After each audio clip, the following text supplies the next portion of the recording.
Dia ny anato mizara roa ny lohahevitra. Ny azany ary amin'ny lohahevitra ihany no andraisako an'ilay anatiny. Ary ny lohahevitra ary ambony ary dia tapany voalohany dia hoe ny amin'ny taom-panafahana. Dia ny lohahevitra ary ambany ary amin'ny 2020 dia ny hoe aminaran'i Jesosy ny ho fanao amin'ny voalohany teraky ny didy fiompy.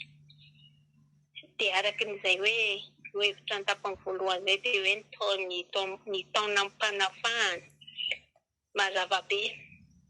Maro ny zavatra rehetra hitantsika tato anatin'ny 15 jusqu'à amin'ny 20 ary ary tena hoe misy lesona be da be ho raisinao indrindra fa amin'ny andavanandrom-piainako amin'ny andavanandrom-piainanao ihany koa tena hoe misy lesona raisina azo raisina azo mitombina ary azo tanterahana ao anatin'izay. Izay nge vakiana kely ny ery amin'ny andininy fahavalo io no andraisako famotinana dia ny 15 amin'ny anaran'i Jesosy. Raha misy malahelo ny raha lanao ao an-tanànanao anankiray amin'ny taninao izay meny Jehovah Andriamanitra ho anao dia aza manamafy ny fonao na manakombona ny tanànao amin'ny raha lanao malahelo fa sokafo tsara amin'ny tanànao ka ampisambory izy izay ilainy araka izay mahaory azy.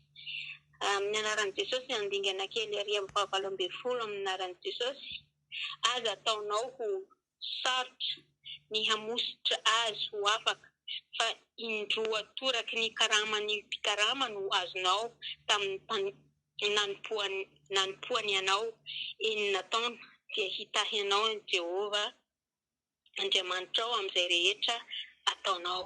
Amen. Mazava be ny tenin'Andriamanitra. Araka ny lazaiko tery amin'ny voalohany tena hoe zavatra iainantsika andavanandro no voasoratra ato.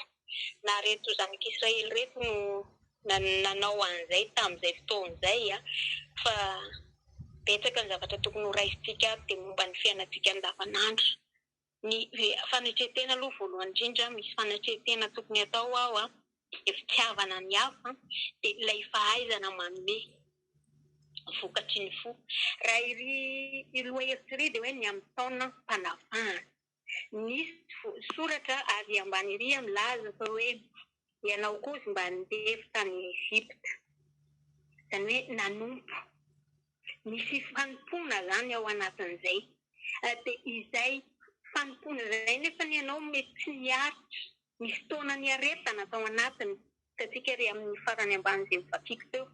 Misy taona fetra niaretana nanompo. Dia ao anatin'izay nefa ny misy fahafahana. Ndasy tingna dia ho raisiko amin'ny tontolom-panahintsika. Itsika dia fa andevo ny ota. Andevo ny ota tsika manandevo atsika io ota io. Izay ilay hoe ianao koa mba efa andevo tany Ezipta. Efa voandevo ny lavarambo daholo izao sy ianao. Samy nanana izay rehetra nandevozany eny fa na dia amin'izao ary mety mbola misy ny andevozany. Kanefa tonga ilay taona fanafahany Jesosy Kristy asy ianao tamin'izay fanandevozany ota izay nafahany tompo. Ka rehefa nafahany tompo ianao dia litona ny hafa ihany koa mba ho afaka.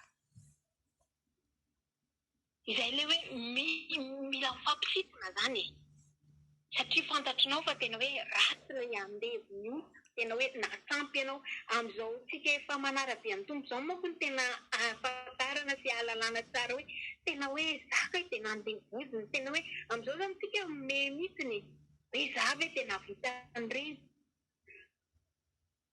Noho n'inona ilay nandevozany lavarambo atsika nandevozany ny ota atsika fa ny tompo tonga izay hoe hanafaka anao misy fanafahana zany. Izay misy fanafahana ato amin'ny Jesosy irery ihany no hanafaka ato ianao. Raha mbola misy zavatra mety mamatotra mbola manandevo atsika ato foana ny taom-panafahana izao amin'izao andro efa kely sisa izao. Mila afaka ianao amin'izay rehetra manandevo. Mifatopatotra rehetra satria taona ny fanafahana. Misy ny taona ny fanandevozana, misy ihany koa ny fanafahana. Rehefa voandevo ianao dia misy ihany koa ny fanafahana. Eto moa dia resaka fanampiana raha nyreto zanak'Israely reto. Fanafahany misy asa izay natao nandritry ny enina taona izy iny ambany iny. Dia anatin'izay nefa ny maro ny zavatra iainana. Misy vehivavy tena hoe tanatiny taona maro. Raha tanteraka nefa n'ireo zavatra voalaza hatramin'ny andiny voalohany zisk'amin'ny fito ambin'ny folo fahavalo ambin'ny folo, dia tena hoe Jehovah mihitsy no hita. Ny resaka ny tsiraray avy teo momba ny asa, indrindra fa tsy akalavitra fa ny asa izay iainao sy ny iainanao. Tena hoe maro tokoa ny zavatra mifamaofao maro ny zavatra mila zakaina, nefa anatin'izay tsika ilay mbola mitahy ny hafa, manampy ny hafa, ireo asa soa ataontsika ireo, efa fitahiana ny hafa ireo. Fanafahana ny hafa mba hoe tsika tsy dia hoe afaka anome hoe tena hoe tout le temps zany. Ohatra zao tsika any amponja io, tena hoe izay andalovany izay mba handray an'izay lamba izay, tena hoe mba afaka niatsika kely, na tsy ampy ny lamba an'tao dia mba nisy an'iny zay dia afaka izay niatsika kely. Mba afaka mba azo azy, na dia hoe tsy tena afaka arany. Misy koa ny resaka fampindramam-bola, fiantrana ny hafa, miantra, mampisambotra an' Jesosy tsika rehefa manome amin'ny malahelo. Araka ny voalaza tery ambony hoe itsika dia mbola ananan' Jesosy trosa, anatiny manonefa trosa tsika izao. Ireo zavatra rehetra ataontsika aloha Jesosy ireo dia efa mandoa trosa tsikelikely izao sy ianao. Saiko na firy million de dollars no ananan' Jesosy amiko sy aminao dia saiko na efa firy milina dollars vitanao tamin'izay ohatra. Fa tsika tokoa dia ananan' Jesosy trosa. Ka ny hanefahantsika an'izay dia ny fitiavantsika ny hafa, fanampiantsika ny hafa. Misy zavatra ho tantaraiko kely atsika ty mifandraika amin'ity tenin'Andriamanitra ity. Sendra nandalo masoko tao amin'ny FB taony ihany moa zany zavatra mba tsara ihany, mba mahaliana, fa ny zavatra tsy dia tsy mahaliana, tsy dia hiasana saina. Sady tena ohatry nalasa kely ny saiko ny tena hoe nanoana ny foky ihany koa. Nisy olona nanao publication dia hoe amidiny hono ny robe mariage, amidy kosa ny robe mariage tamin'ny nividianana azy hono 16 millions, dia amidiny 4 millions izy teo, 4 millions sa 8 millions ny ambidiny anazy, fa tsisy torana asiana anazy hono sady misimba ao fotsiny. Dia nasiany marika mihitsy ny ery ambany ery hoe NB ozy izy mba apio ozy izy alafo an'ity fa mividiny ity ividianako zavatra ho an'ny malahelo, ividianako sakafo ho an'izay olo tsy manana ozy izy. Dia mbola nasiany hoe NB indray ery ambany ery hoe tsara ao marina zany, za ozy izy tsy mino, tsy azo asiana hoe tsy mety na mety ozy izy fa za tsy mino ilay fombafomba. Izay ny farateniny ery ambany ery. Donc zany tsy haiko hoe ilay fombafomba hoe misy manko ny olona milaza hoe tsy azo amidy ny robe mariage, fa tsy haiko hoe tsy fantatra aloha fa ohatr'izay misy fotoana nahenoko an'izay hoe tsy azo amidy ireny. Fa ny tegna dia nasiany marika zany mba tsy hitenitenenan'ny olona any anatin'ny commentaire angamba na ny andrabiraby hoe azo asiana hoe mety ozy na tsy mety fa za tsy mino an'ilay fombafomba. Zaho tsy mino an'ilay fombafomba fa izay no tiako anaovana amin'ny vidin'ilay robe mariage. Hitantsika amin'izay raha mba ohatra an'izany daholo moa zany ny sainan'ny olona amin'ny fiainana andavanandro, tsy miteny izy hoe vidianako zavatra hafa fa dia hoe mety vidianako an'izay tsy ampy sakafo izy toan'ny olona izay mila. Faly mihitsy ny Jesosy hitako mihitsy hoe ny any am-pony mihitsy no nolazainy. Dia tosé daholo manko ny fon'ny olona hoe ay dia ao ary fa ampiananao hivarotra an'ilay izy. Dia nazara ny jerijery anazy hoe tena tsara mihitsy izany hevitra n'izany rahavavy izany ary tsara alaina taha. Dia Jesosy za koa ve mba mety ahavita an'izany hoe rehefa vita konko ny mariage raha ny herinany, tsy ho ampirimiko ataoko haingon-trano ao ny robe fa ozy hoe amidiko ihany koa io hanampiana malahelo ny vidiny. tsy hitako izay maharatsy an'izany. Au lieu de hojerijerenao eo isaky ny hetsika, marina fa hoe souvenir, fa zavatra ho potika soloa ihany rehefa tonga fotoana. Ka izay ilay hoe fiainana andavanandro ny tiany tompo hijerevana amintsika. Moa ve tsika manipy fanana? Vakiko teo, maka hidihidy, na mba manana ny tokony ho amena. Tsy amin'ny ankonana rehetra, fa ny amin'ny manodidina. Fa araka ny anaovanao amin'ny manodidina, mitahiny tompony ankonanao iny. Iny ankonanao iny zany misy olona hafa indray manome an'iny, manampy an'iny, fa tsy voatery ianao.